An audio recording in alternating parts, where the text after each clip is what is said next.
dhalinyaro fara badan oo Soomaali ah oo tahriibay Sacuudiga si ay u guursadaan gabdhihii waddankaas ay dhawaan sheegay in meher la'aan in la guursado ay diyaar u yihiin. Waa muuqaal kale oo xiiso badan ee iga tagay ila daawada dhamaadka. Waxaad ogaan doontaa wax badan oo ka qarsoon asxaabtan u sheegay flow ilegna waa inoo muhiim ahsanid.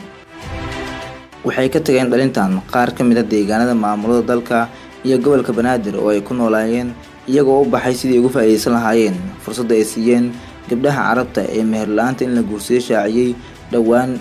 Kuwa ugu badan ayaa la sheegay inay ka tageen gobolka Shabeellaha Hoose gaar ahaan degmada Afgooye oo ay horey ugu noolaayeen. Qaar ka mid ah dhalintan Soomaaliyeed ee tahriibay ayaa shaaciyay inay u baxeen sidii ay ugu faa'iideysan lahaayeen fursadaha ay siiyeen gabdhaha Carabta gaar ahaan kuwa Sacuudiga. Waxaan ka warsanay markeenii hore meeshaan ka keenayno dahabka ay meher ahaanta noo weydiinayaan gabdhaha Soomaalida. Waa qarash aad u badan aan awoodin mana naqaan meel aan ka keeno, laakiin hadda si fudud ayaan islaamo qurux badan oo aan dhibaato wadin ku helaynaa. Maxaa madax faluuq iyo kurbana geliyay ayuu yiri mid ka mid ah ragga tahriibay. Mar la weydiiyay sababta ku qasbaysa iyo shuruudaha ay wataan hablahaas inay ka bixi karaan in kale ayuu ku jawaabay waxay wataan shuruudo fudud oo aan ka bixi karno, aan lacag ahayn balse ah in iyadu aan ku ekaado qofta aan iscalamadno oo aan iyadu jeclaado. Sidoo kale halna ka badanteen geena ma warabo ayuu yiri. Sidoo kale waxay sheegeen in hablaha Soomaalida ay weydiinayeen meher xadaaf ah ay u sii dheer tahay tii arooska iyo qarashaadkii kale ee baxayay, taasna aysan awood u lahayn, laakiin hadda ay heleen waddo kale ay uga bixi karaan maadaama ay fursad siiyeen hablo aan meher weydiinayn qarashka arooska iyaga la baxaya.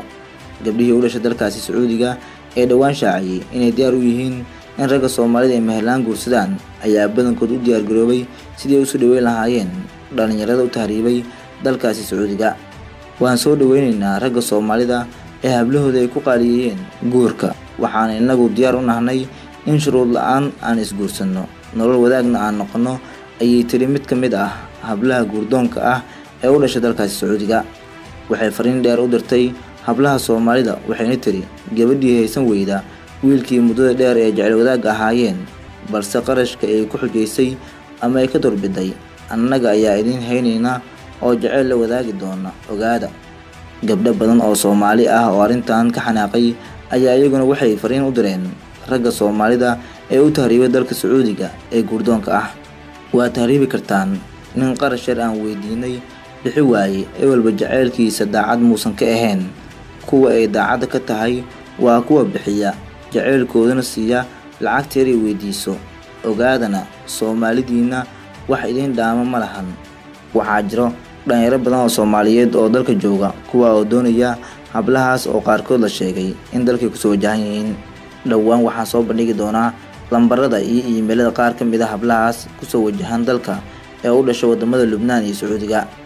Haddaba daawade, naaga doonayso inaad guursato darteed ma ugu tahriibi lahayd dal kale?